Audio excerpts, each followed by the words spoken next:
Olá, começamos mais um Câmara Entrevista da série de apresentações dos vereadores que compõem a legislatura 2025-2028 aqui da Câmara de Vereadores de Bagé. E hoje vou conversar com o vereador que esteve na presidência da casa até dezembro do ano passado, que é o vereador Rodrigo Ferraz. Olá, vereador, obrigada por aceitar o nosso convite, estar aqui conosco. Até as eleições de 2020, o senhor era um desconhecido no ambiente político de Bagé, né? Mas, apesar disso, se elegeu com 681 votos, superando algumas figuras que, teoricamente, seriam mais conhecidas no cenário local. Como é que surgiu a ideia de ser candidato e como é que foi essa sua primeira campanha eleitoral? Tudo bem, Bruno? Obrigado pela oportunidade, a Fernanda, o nosso cameraman aqui, a toda a equipe da TV Câmara Bagé.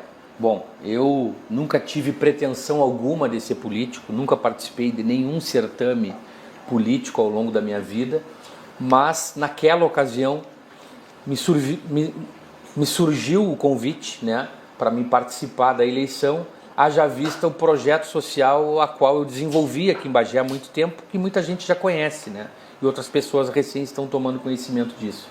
Que projeto é esse? É um projeto social que versa sobre o acolhimento e o tratamento de dependentes químicos, pessoas que sofrem com algum tipo de vícios, né, seja ele alcoólico ou qualquer outra droga. Ao virar meio que uma referência nesse assunto na cidade, as próprias famílias me induziram a concorrer a vereador. Rodrigo, tu deve concorrer a vereador, porque esse trabalho é muito bacana, muito bonito, e se tu for vereador, tu vai ter muito mais força para desempenhar essa função. E as pessoas tinham razão, né? Sendo vereador, eu consegui dar andamento e efetivamente ajudar muito mais pessoas. Então nasceu assim, né? A história de eu concorrer a vereador e eu, um cara desconhecido, né? Uma pessoa sem recursos, porque é caro, né? Né? Tu patrocinar uma campanha política, as pessoas colocam muito dinheiro nisso. E eu fui lá com o peito e com a coragem, né? Contando a minha história de vida, a minha história de superação e o trabalho que eu já tinha ofertado à nossa comunidade e aquilo que eu pretendia fazer. E as pessoas compraram a ideia, né? Então eu concorri pelo Democratas na época, que foi o partido que abriu as portas para mim, é um partido de centro-direita, e eu fui o mais votado do partido e garanti uma cadeira aqui no Legislativo. E apesar de não ter experiência, né, na ocasião o senhor cumpriu o papel de ser o líder do governo na Câmara. Como é que, nos conte um pouco sobre essa função, né, para os nossos telespectadores, no que ela consiste e qual foi a importância dela, né, no seu trabalho e no seu aprendizado enquanto vereador? Foi muito bacana porque eu cheguei aqui, né, como já disse, totalmente desconhecido e através dos meus posicionamentos, né, das minhas atitudes e do meu compromisso com o antigo governo de promover, né, de fato melhor para a nossa cidade, não só na área da dependência química, mas no desenvolvimento estrutural como um todo do nosso município. O então prefeito Divaldo Lara, né, me convidou para assumir a condição de líder do governo na Câmara, que é uma situação em que o vereador representa aqui as ideias do governo. Hoje, por exemplo, o líder do governo, o prefeito Mainardi, é o vereador Lelinho Lopes. A função dele aqui é defender o governo, né? E é importante função, né? Por sinal, o executivo precisa desse representante aqui na Câmara, né? Para dialogar com os demais parlamentares, né? Para construir a aprovação de projetos que tenham interesse pelo executivo e pela sociedade. Então é uma função muito importante a do líder do governo, que eu exerci naquela ocasião, que me trouxe, além de muito aprendizado, e muito estreitamento de relações com os meus pares de todos os partidos, me trouxe muita confiança, né? Eu aprendi muito e consegui, acredito que fazer um bom trabalho aqui na condição de líder do governo.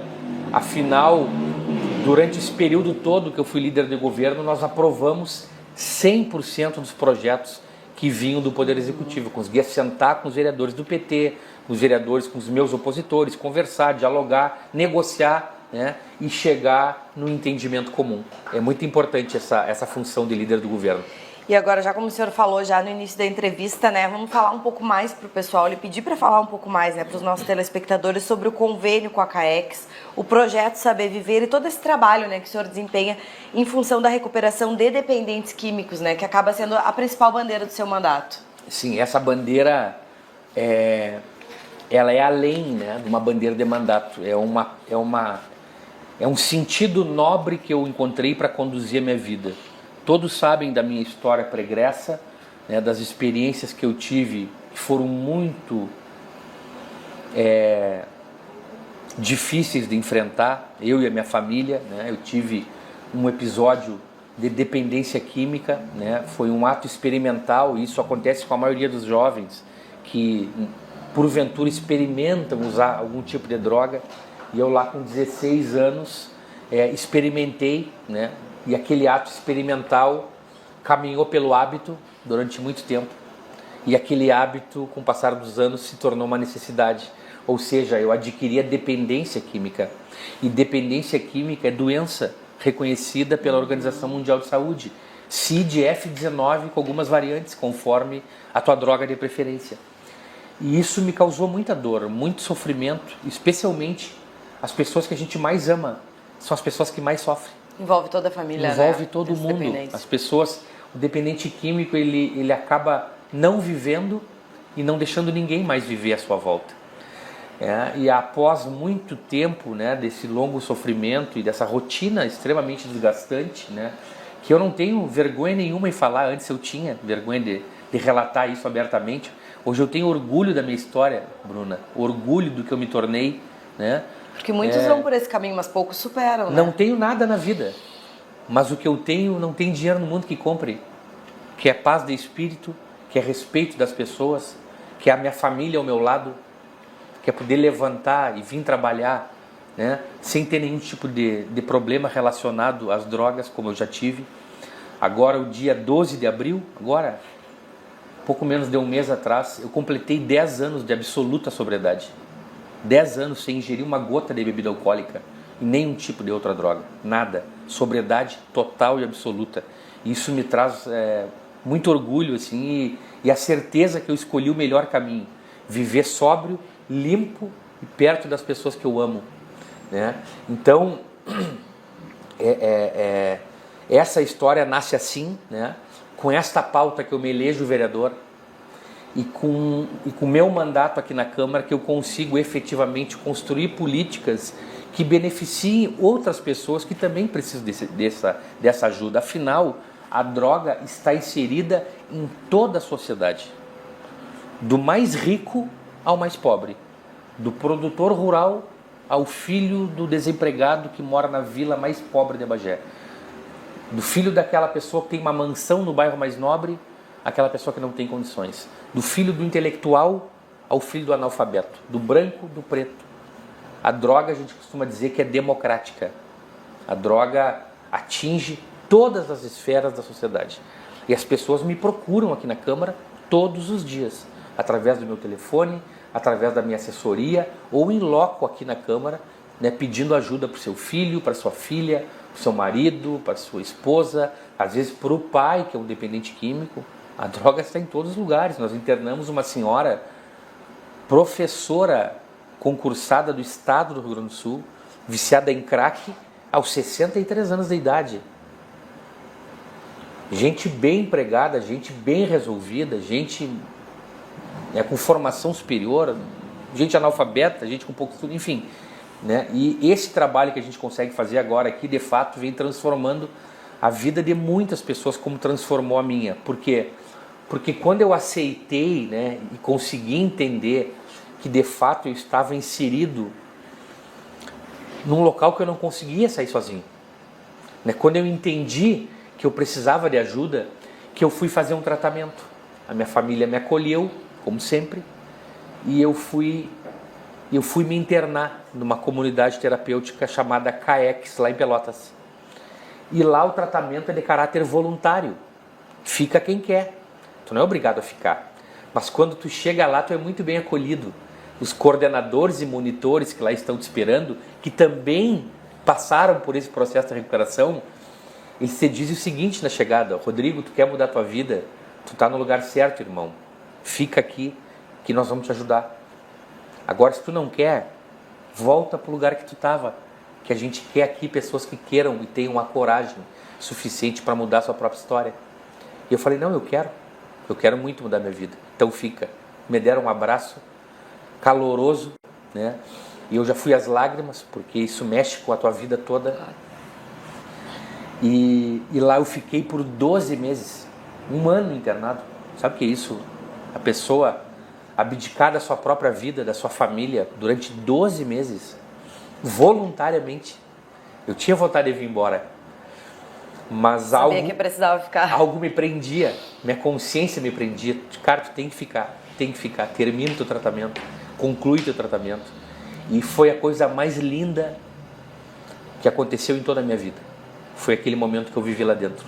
Eu conheci pessoas sensacionais, pessoas incríveis, né, que viviam o mesmo problema que eu vivi, né, e lá nós dividia forças, experiências e esperanças de uma vida melhor no futuro, né? E vim de lá assim, depois de um ano, a minha família me visitava lá durante o ano inteiro, uma vez por mês tu pode receber visita, né? E eu fui me reformulando de dentro para fora, né? Revendo valores que eu já tinha aprendido ao longo da vida, porque graças a Deus eu tive uma ótima formação. Meu pai é um homem honrado, minha mãe é uma pessoa de bem, né? Uma família tradicional que eles não têm culpa nenhuma. Eu fui fisgado por um fenômeno social que atinge, né, como eu já disse, a comunidade como um todo. E a partir disso, né, já como vereador, eu consegui construir um convênio que tu citou aqui na tua pergunta, que é o convênio que obriga a Prefeitura Municipal de Bagé a pagar tratamento aos dependentes químicos que porventura precisam e aceitem o tratamento como eu um dia aceitei.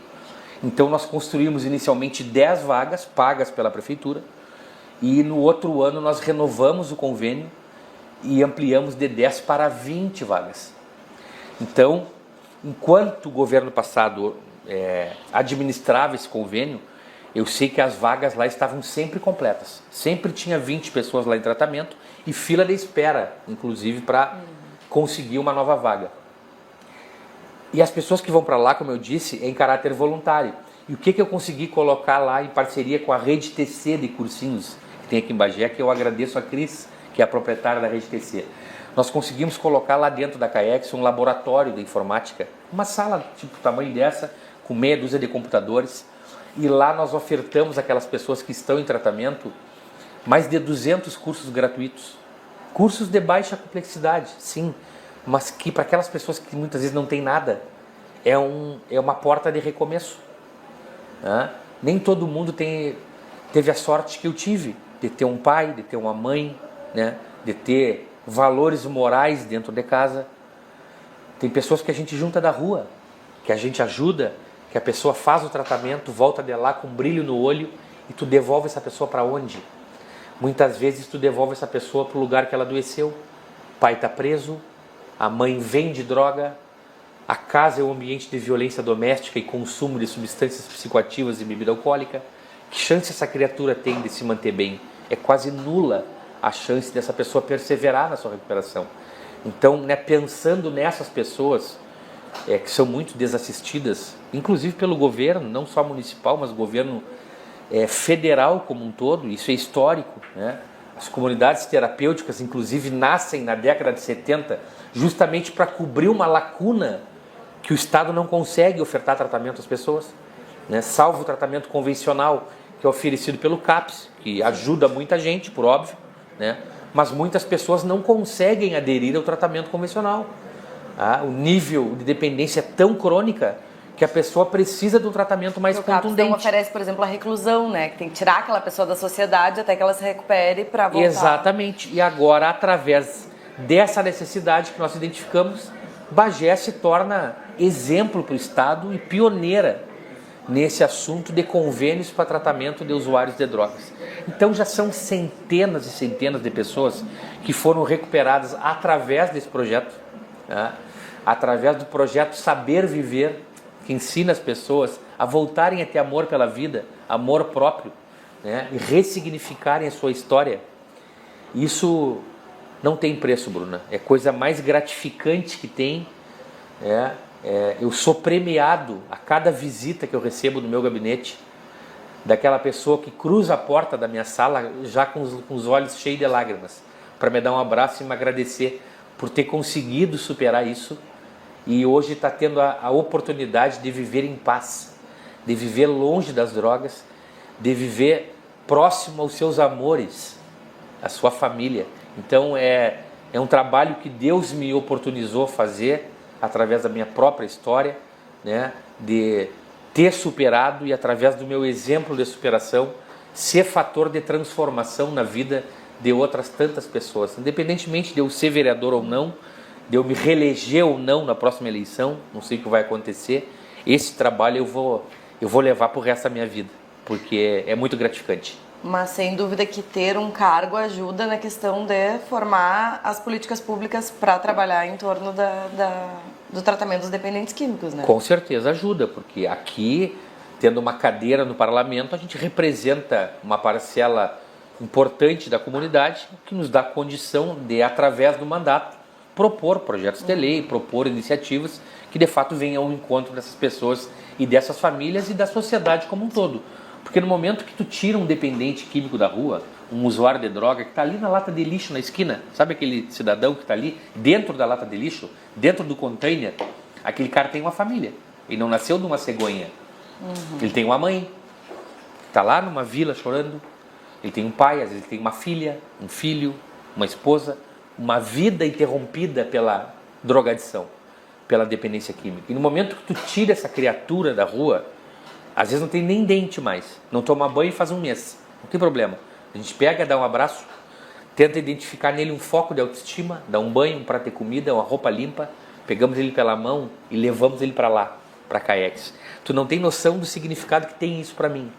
Eu entrar com alguém lá de mão dada para apresentar o caminho da recuperação. Não é a porta do céu, mas com certeza é a saída do inferno que a gente propõe para essas pessoas. E no momento que tu tira um usuário de drogas da rua, tu está ajudando toda a sociedade. Porque ele não está mais alimentando o tráfico, o crime, ele não está se envolvendo em pequenos delitos, daqui a pouco, né, para roubar, machucar alguém, né, para conseguir um dinheiro ali, para usar droga, para se livrar daquela abstinência terrível que, de fato, a abstinência do crack é devastadora. Há pessoas que se suicidam por não saber lidar com a falta da droga, não aguenta a depressão que aquilo causa. É terrível. E só outra dose faz com que a pessoa saia daquela depressão. Então a pessoa fica presa num ciclo vicioso. Mais uma, mais uma, mais uma, mais uma, mais uma, mais uma, mais uma. Não para ter prazer, mas para sair daquele buraco depressivo que a falta da droga te causa. Então, daqui a pouco a pessoa comete um ato insano, né? Um ato delituoso, acaba preso, com a vida interrompida aí por causa da sua dependência química. E uma outra pauta, né, que acabou entrando na sua agenda diz respeito ao agro e aos produtores rurais da região. Então vou lhe pedir para comentar um pouco, né, sobre a Vigília Olavo Salles e a situação do MST aqui na região. Bom, o MST, agora com o governo Lula, com a eleição do prefeito Mainardi aqui em Bagé, onde se alinham as estrelas do PT, ganha por óbvio força e respaldo. Os episódios do MST no governo Bolsonaro foram praticamente nulos, né? E já são múltiplos os casos de invasões a propriedades privadas agora na gestão do governo Lula, porque é uma pauta. MST e PT são sinônimos, andam junto, caminham lado a lado, de mão dada, que nem eu e os dependentes químicos. O MST e o PT se dão as mãos e caminham junto. Onde tu vê uma bandeira do MST, tu vê uma bandeira do PT do lado. É a política deles. E a gente está aqui para combater. O grupo de Vigília Olavo Salles, para quem não sabe, foi um movimento de produtores rurais em contrapartida à chegada do MST ali no costado da Olha Negra. Esse grupo de vigília se formou às margens da BR-293, ali no trevo de acesso à cidade de Olha Negra. Montaram uma estrutura ali, né, permanente, e ali permaneceram por um ano. Inclusive eu ia para lá praticamente de forma diária, dar esse respaldo, usar nossa estrutura política, nossa força política para ajudar. Afinal, cada político defende aquilo que acredita, e a democracia se faz dessa forma, né? Agora, inclusive, na última semana, eu estive no CTG Batalha do Seival, em Candiota, onde houve um importante ato de reconhecimento a esse pessoal do grupo Vigília Olavo Salles, que foi protagonista na ocasião das enchentes aqui do Rio Grande do Sul. Esse pessoal foi em loco lá para Guaíba,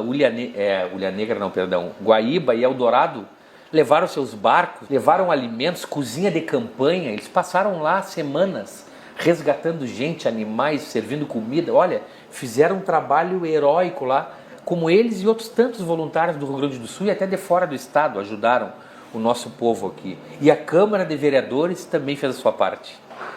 Não custa lembrar que enquanto eu presidente, na ocasião das enchentes, eu mandei esvaziar um lado do plenário aqui, tirei todas as cadeiras e aqui nós fizemos um ponto de coleta de donativos naquela ocasião, juntando alimentos, roupas, enfim, doações, né, que vinham ao encontro da necessidade dessas pessoas que foram acometidas por essa terrível enchente.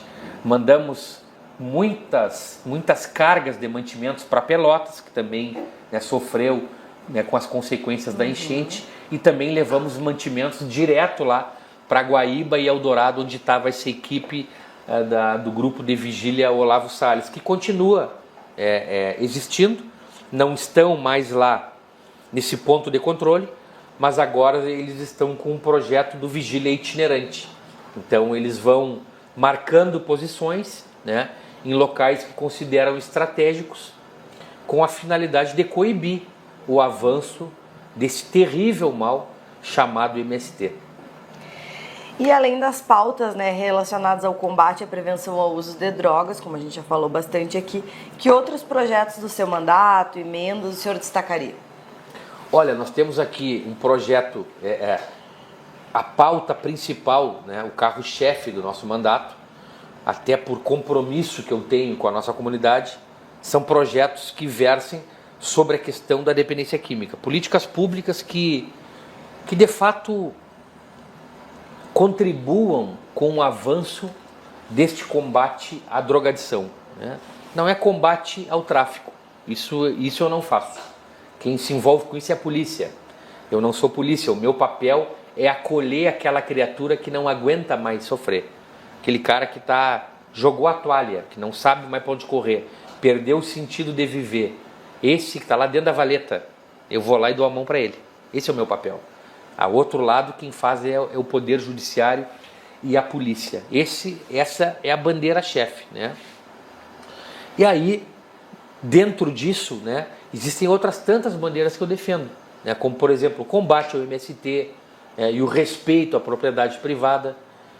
Isso não é uma vontade minha, é apenas uma defesa da Constituição Federal, que diz que a propriedade privada é asilo inviolável do indivíduo. Nela ninguém pode adentrar sem o consentimento do mesmo, salvo por flagrante delito, alguma emergência ou por mandato judicial. É o que diz a Constituição Federal. E a gente luta aqui pelo óbvio. Não pode invadir a casa de ninguém. Não pode. A tua casa, que tu comprou, que tu trabalhou, né, para construir, ou tu herdou do teu pai, ou que era dos teus avós, não importa. Cada família tem uma história e precisa ser respeitada. E a propriedade é sagrada. E a gente luta muito fortemente aqui na Câmara, com pronunciamentos, inclusive, contundentes, né, em defesa da propriedade privada, não só dos homens do campo, também da zona urbana, que já há movimentos da esquerda que, nesse mesmo sentido, de invadir propriedades urbanas. Se tu tem duas casas e mora numa, a outra tem que ter utilidade social, servir uma família que não tem. No meu entendimento é errado. Se tu tem duas casas é porque tu trabalhou para cumprir, né, para comprar, e usa o segundo imóvel como renda complementar. Tu aluga, tu faz alguma... é tua. Tu faz dela o que tu bem entender. Nós temos aqui em defesa de valores de pátria, civismo e liberdade, como, por exemplo, as escolas cívico-militares. A gente defende a manutenção desse programa. E aí, eu repito mais uma vez, não sou eu que estou dizendo, estou representando aqui o que o MEC disse. O MEC premiou as escolas cívico-militares de Bagé como as campeãs do IDEB, Índice de Desenvolvimento da Educação Básica, os melhores indicadores da cidade. O prefeito fechou as escolas cívico-militares. Não tem como a gente silenciar quanto a isso. É impossível. As escolas que têm os melhores índices de aprovação no município inteiro. As escolas que têm o menor índice de evasão escolar. Nós temos 61 escolas municipais, Bruna. Só 3 eram cívico-militares. Para que fechar? Eles não se elegeram com a promessa que governariam para todos? É contraditório. Se quebra a promessa de campanha que governariam para todos. Milhares de alunos, né, faziam parte desse programa aqui em Bagé, cívico-militar, e agora, de uma forma, ainda no meu entendimento, ilegal do prefeito, porque ele termina com um projeto instituído em lei aqui pela Câmara, pelo um decreto num canetaço. Ele deveria mandar para cá um projeto para revogar as escolas cívico-militares. Esse seria, no meu entendimento, a postura correta e responsável do atual prefeito Luciano Mainardi. Mas não, ele fecha as escolas cívico-militares sem ouvir a comunidade, sem fazer uma audiência pública, sem trazer as partes para esta conversa e principalmente desconsiderando a existência do parlamento, que foi o que criou em lei a escola cívico-militar e foi sancionada pelo antigo prefeito.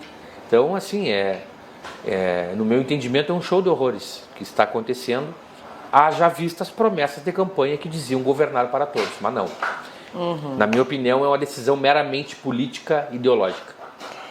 E após 2 anos de caso, o senhor foi eleito presidente do Legislativo. Vou lhe pedir para comentar um pouco sobre esse período, né? Os desafios de administrar a casa, os investimentos feitos e qual a avaliação o senhor faz da sua gestão enquanto presidente aqui da Casa Legislativa. Bom, essa parte é bem legal porque foi uma experiência que eu posso dizer que o povo me deu através do meu mandato, né? Que aí com a votação dos vereadores aqui de forma interna, como prevê a lei orgânica e o regimento interno do município, mas foi uma honraria que eu tive a oportunidade de viver que poucas pessoas na história de Bagé tiveram, né? Afinal, são centenas e centenas de vereadores, mas é apenas um a cada 2 anos se torna presidente. Eu me tornei presidente aqui com compromisso e a responsabilidade que eu trago comigo, né? Como meta de vida, fazer pelas pessoas aquilo que eu gostaria que fizessem para mim, né? Tratar os servidores da Casa Legislativa como eu gostaria que todo servidor público fosse tratado, né? Com respeito, com dignidade, com atenção e dando voz às pessoas, né? O meu gabinete enquanto presidente esteve aberto a todos os servidores da casa, não só aos concursados, mas aos cargos em comissão, aos terceirizados, o pessoal da limpeza, a tia do café, não importa. O meu gabinete era a porta aberta para todo mundo, para a gente tentar construir, né, de fato um ambiente de trabalho mais saudável, né, e salutar para todos. Eu tenho certeza que a gente conseguiu fazer isso, né? Eu deixei aqui, né, na condição de presidente muitos amigos, eu recebo o carinho das pessoas até hoje, né, onde me encontram, né, relembram episódios que nós vivemos naquela oportunidade enquanto gestor e servidores da casa, e sei também que deixei um legado de importantes investimentos aqui, como por exemplo a valorização dos servidores de carreira da Câmara, né, um aumento salarial de quase 15%, que não era dado aqui há cerca de 10 anos, que ninguém recebia um centavo de valorização aqui. Eu consegui na minha gestão, juntando aqui, economizando ali. Agradeço meu diretor da época, Roberto Retti, que me ajudou muito, um cara experiente, um homem idôneo, né? A gente conseguiu dar aumento aos servidores, a gente conseguiu fazer investimentos importantes, como por exemplo, valorização do vale alimentação dos servidores. Isso tudo muda a vida da pessoa. Claro. Ela leva esse recurso para casa, ela põe comida na mesa, ela faz um investimento na sua casa, ela vai fazer o que ela bem entender com essa valorização merecida que teve. Afinal, todo mundo precisa ser valorizado para ser incentivado a ofertar um trabalho ainda melhor à nossa comunidade. Nós conseguimos fazer aqui renovação da frota, né? Compramos 4 carros novos para dar condição aos vereadores estarem nos bairros perto das pessoas, né? Esse investimento que é feito, por exemplo, em automóveis, é justamente para atender os anseios da comunidade. Porque o vereador tem que estar lá na ponta no bairro, ouvindo o que o povo precisa. Ele precisa se deslocar até lá. Então a gente dá condição ao vereador trabalhar para ofertar e para ouvir e para se fazer presente em todos os cantos da nossa cidade. Isso foi para todos os vereadores, né? A gente uniformizou os servidores da Câmara, né? Assim padronizando aqui o nosso time super qualificado que temos. A gente conseguiu fazer aqui reformas estruturais importantes, como essa sala que aqui estamos, foi toda reformada, construído um banheiro novo. Nós construímos um banheiro com acessibilidade total aqui na Câmara, que nunca teve, né? A primeira gestão que se preocupa de fato em atender os deficientes físicos foi a minha. E ao qual a população tem acesso, né? E qual a população tem acesso. E outro dia eu conversava com um cadeirante aqui na frente, ele me disse, muito obrigado, presidente, porque o único lugar que um cadeirante tem para ir no banheiro aqui em Bagé, no centro da cidade, é na loja Pompeia. Agora nós temos a Câmara também para usar. E as pessoas usam esse banheiro aqui, acessível. Afinal, nós estamos aqui para isso, para servir a população, né? A reforma dos outros banheiros internos ali que estavam totalmente insalubres, equipamento, investimentos para TV Câmara, carro para TV Câmara, né? Tudo que a gente pode fazer, investimento em tecnologia, em investimento estrutural, a gente fez aqui. Inclusive está neste momento acontecendo uma importante obra aqui dentro do plenário Lígia Farinha Almeida, que vai aí sim trazer acessibilidade total à Câmara, porque hoje, se um vereador cadeirante se elege, ele não tem como tomar assento em nenhuma bancada, porque não tem acessibilidade. Muito menos subir lá na mesa diretora. A partir da conclusão dessa obra, terá como ele fazer isso, porque nós vamos instalar aqui 2 rampas elevatórias, uma que dá acesso às bancadas e outra que dá acesso à mesa diretora, tá? Com mais a reforma total da iluminação, cadeiras, memorial dos ex-presidentes e vereadores eméritos, a todo o investimento aí de cerca de R$400 mil, tá? Que foi feito também pela minha gestão. Quando eu saí já deixei licitado, inclusive deixei dinheiro em caixa para o atual presidente fazer o pagamento desta obra. São marcas que a gente deixa que atende os interesses da nossa população e qualifica ainda mais a Câmara de Vereadores para cumprir com as suas obrigações, que é legislar a favor da população bagense. E após 4 anos, apesar do seu candidato não ter vencido, o senhor foi reeleito com um total de 1.000 votos. A que fatores o senhor atribui esse aumento na votação, mesmo com a derrota no Executivo, e como vai ser o seu trabalho agora como oposição ao atual governo? Bom, eu sou muito grato à nossa população, né? Porque na primeira eleição eu fiz 681 votos e agora subi para 1.000 votos, ou seja, o meu trabalho surtiu efeito, né?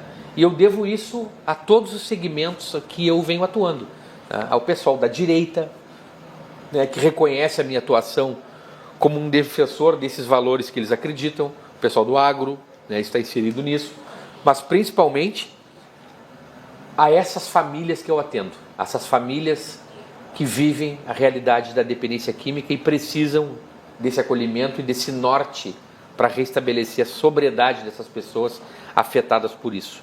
É esse trabalho social, esse trabalho voluntário, esse trabalho de acolhimento, a gente vai ao encontro das pessoas, muitas pessoas vêm até a Câmara, muitas vezes nos chamam, a gente vai na casa levar uma palavra de esperança, né, de recomeço, e eu tenho certeza que foi esse trabalho, que foi a grande base da minha votação que garantiu a minha reeleição aqui na Câmara de Vereadores de Bagé.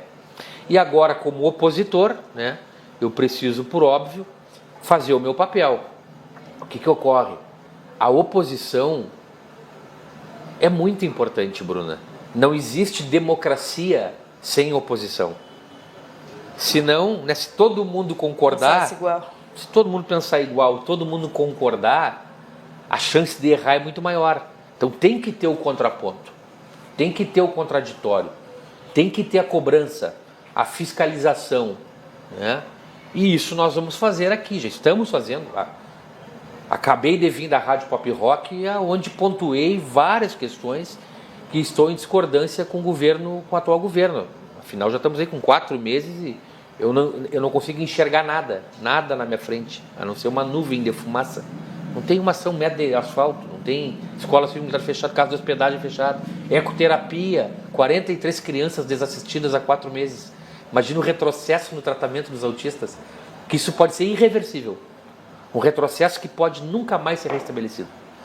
Isso é um crime, né? Então, essas pontuais questões nós vamos apontando aqui, cobrando, e vamos cobrar com coerência e com muita força a atual gestão para que cumpra suas promessas de campanha e não fique criando narrativas para justificar sua própria inoperância, né? Eles foram eleitos para resolver os problemas da cidade. E chamou atenção, né, logo nas primeiras semanas de 2025, um pedido seu protocolado no Ministério Público de impeachment do atual prefeito Luiz Fernando Mainardi. Pedi para nos contar, né, e também para os nossos telespectadores, em que se baseia esse seu pedido. Esse pedido de impeachment que eu fiz, muitas pessoas consideraram prematuro, muito novo, muito cedo, enfim. As pessoas têm direito de pensar e interpretarem como quiserem, né? Só que a lei não tem esse entendimento. A lei não diz, pedido de impeachment tem que esperar 6 meses, não tem isso. Ou 1 ano. O pedido de impeachment pode ser no primeiro dia de governo, desde que o prefeito te dê as razões para te pedir. E o prefeito Mainardi me deu as razões. O prefeito Mainardi comete, até hoje, continua em ato contínuo, cometendo crime de responsabilidade, previsto no Decreto-Lei 201 de 67, onde no seu artigo 1º fala sobre os crimes de responsabilidade dos prefeitos municipais. E qual é um deles? Deixar de executar a lei federal, estadual ou municipal. Como a casa de hospedagem está prevista em lei municipal, fechar a casa de hospedagem logo é não cumprir com lei municipal. Isso se enquadra no Decreto-Lei 201 de 76, no seu artigo 1º. Logo, o prefeito comete sim, e continua cometendo, crime de responsabilidade. O crime de responsabilidade tu encaminha para o judiciário. Neste mesmo Decreto-Lei 201 de 76, no seu artigo 4, fala sobre as infrações político-administrativas do prefeito. Nesse caso, é o processo de impeachment, infração política-administrativa. Tu apresenta na Câmara, crime de responsabilidade, tu apresenta no judiciário, que em breve estou montando ainda, né, trazendo mais alguns elementos, e vai ser protocolado sim no Ministério Público este pedido, esta questão do crime de responsabilidade que vem cometendo o prefeito continuadamente. Não foi só lá no fechamento da casa, até hoje não abriu, as pessoas estão na rua. Agora eu recebi um relato de um filho de uma senhora que estava com leucemia, que foi para Porto Alegre, a família totalmente desassistida, infelizmente essa senhora faleceu, jovem, e o filho estava lá sem ter onde ficar. E aí tentou contato com a prefeitura, nem ambulância conseguiram, ou seja, um descaso absoluto. Então esse pedido de impeachment foi totalmente, legalmente, embasado nas regras da legislação brasileira. Acontece que nós vivemos num ambiente político, o prefeito Mainardi não elegeu maioria, mas construiu maioria, porque teve vereadores aqui que foram eleitos pelo bloco de direita, com a estrutura dos partidos de direita, né, que pularam da barca e estão abraçados no Mainardi. Essa é uma verdade, a cidade inteira sabe. A própria presidente da Câmara, ao receber o meu pedido de impeachment, o que ela fez? Arquivou. A decisão é política. No meu entendimento, a decisão totalmente errada dela. Né? Porque o mérito, o que ela diz? Qual é a justificativa do arquivamento? Ela diz que o meu pedido de impeachment não está em conformidade com as previsões da lei. Mas como não? Claro que está. Não é fazer uma coisa não pensada e não estudada. Né? Até porque neste momento não se discute o mérito. No meu entendimento, ela deveria ter colocado o pedido de impeachment à apreciação do plenário. Se fosse acolhido pelo plenário, aí sim se discute o mérito. O plenário acolheu, mas a Comissão de Constituição, Justiça e Redação Final entende por inconstitucional. Não faz sentido, arquiva-se. Nesse caso se arquiva. Mas não antes dela de ouvir o plenário ser arquivado como foi. Mas tá, é uma decisão política da presidente e eu respeito. Tá? Discordo totalmente, mas sou obrigado a respeitar. Só que o judiciário não age dessa forma. O judiciário com certeza vai acolher, vai pedir para esse... Eu vou apresentar ao Ministério Público, né? O Ministério Público vai acolher e vai com certeza apresentar denúncia ao Poder Judiciário, que vai aí rolar um processo que espero que seja feita justiça em defesa da população bagiense. Em 2024, durante uma audiência pública, o ex-prefeito Divaldo Lara referiu-se ao senhor como um nome forte para concorrer à prefeitura no futuro. O O senhor tem esse pensamento? Quais são os seus planos para a sua trajetória política futura? Olha, nós estamos construindo, né, a cada dia essa relação com a nossa comunidade, e eu sou bem ciente dos meus posicionamentos. Eu sei, me reconheço como um político de direita, né, e eu sei que o outro lado da moeda é contrário à minha participação na política. E a vida do político é assim. Pode observar, as maiores lideranças políticas desse país, Lula e Bolsonaro. O Lula é amado pelo um lado, é odiado pelo outro. O Bolsonaro a mesma coisa, é amado por um lado e é odiado pelo outro. E aqui em Bagé as coisas não são diferentes. O Maynard é amado pelo um lado e odiado pelo outro. O Divaldo a mesma coisa, né? Então eu sou claro, eu sou ciente dos meus posicionamentos. Agora, o que vai acontecer amanhã ou depois, se eu vou concorrer a prefeito, isso, né, seria muito prematuro eu ter dizer aqui. Eu acho que assim, ó, como profissional que tu é, né, como profissional que o nosso cameraman aqui é, todo mundo tem vontade e anseios de crescer no meio em que vive, né? Acho que todo político, né, que inicia como vereador, passa na cabeça dele galgar cargos mais importantes no futuro, né? Quem sabe uma candidatura a deputado estadual, quem sabe uma candidatura a prefeito, quem sabe uma candidatura a deputado federal, enfim, né? Bolsonaro foi vereador, né? O Maynard foi vereador, Divaldo foi vereador, e a maioria dos prefeitos, o Afonso Ram foi vereador, né? O parlamento municipal é uma escola que vai te abrindo caminhos, né? Conforme as tuas alianças políticas, conforme o teu crescimento pessoal, o teu preparo, né? E principalmente pelo teu relacionamento com a comunidade. Se as tuas ideias representam bastante pessoas, né, tu te torna aí um potencial candidato a um cargo mais importante, e amanhã Deus pertence, mas não é nada descartado que amanhã ou depois eu pense aí numa candidatura num cargo mais importante. Perfeito. E vamos chegando ao fim, então, a nossa entrevista, né? Lhe agradecer mais uma vez a sua disponibilidade de estar aqui conosco e lhe pedir para encerrar deixando uma mensagem aí para os nossos telespectadores.